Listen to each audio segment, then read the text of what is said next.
আমরা 11 লক্ষ বাড়ি ডিসেম্বরে ছাড়ব।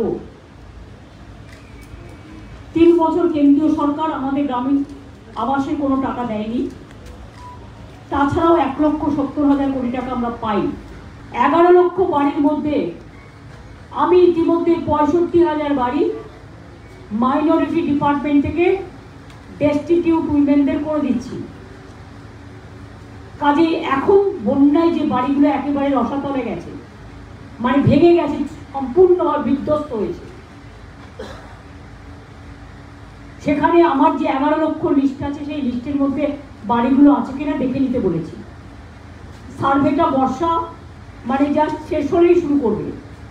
অনেক গ্রামের মানুষ আজ পাকা বাড়ি করে নিয়েছেন নিজেরাও।